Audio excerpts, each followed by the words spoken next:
I'm Evelyn Risley with DealBook for the New York Times, and joining us today is Dave Maney. He's the co-founder of Headwaters MB. Thanks for joining us. Thanks, Evelyn. So, just wanted to know, what is the general appetite for deals, for M&A? Now, right now, consumer confidence and corporate confidence seems to be rising, although still fragile, and on top of that, there's a lot of cash on the balance sheet, the dollar is weak, so there's a lot of these factors on the market at play. But from your vantage point, as someone who's looking at medium-sized businesses, what do you see? That's right. So, and it's a huge distinction to say that we do that our business is in and around the middle market and middle-sized businesses.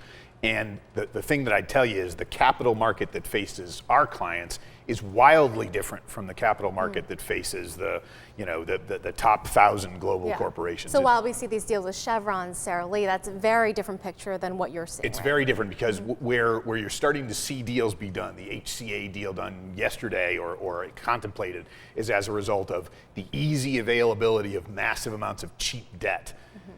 In our client world, we still have people with term debt, strong financial ratios, who are facing what right now a hard stop wall over the next year or two, a need to refinance, and no open windows yet on the local credit market basis for those kinds of companies. So it's a very, very different Now, I'm picture. hoping you're optimistic here. I mean, what is a potential recovery going to look like? I mean, if you look out to the horizon, if you look out to 2011, do you see any possibility for there to be a pickup in activity for medium-sized businesses? Yeah, we have. I mean, a capitalist economy needs to transact.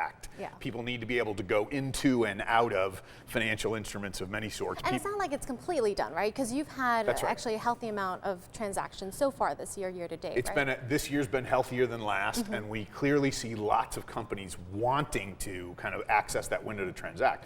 But you've had this huge sort of peak to trough valuation differential, particularly again in our market segment. No, so generally your conclusion is that it's pretty weak right now. You might not see a recovery in the immediate term, but there has to be some bright spots, right? So, of all the different sectors that you play in, and it's a pretty diverse field, where do you see that there is strong activity, or at least it's holding up or starting to pick up? We have a very active, our alternative energy group has been very active, and that's an area which is more capital intensive. So again, the larger the transactions, the easier they've been to get done in recent years. So that group's been very active. The healthcare services group is increasingly active, even in the face of some regulatory uncertainty. And interestingly for us, we're starting to see a kind of an industrial automation and technology segment start to be surprisingly lively, which I think again may speak to the need of companies to automate and the need of companies to make sure any manufacturing process they've got has as few people as possible and is as efficient as possible. Great. Well, thanks so much, Dave. Once again, my guest has been Dave Maney, and he is the co-founder of Headwaters, and I'm Evelyn Risley for DealBook.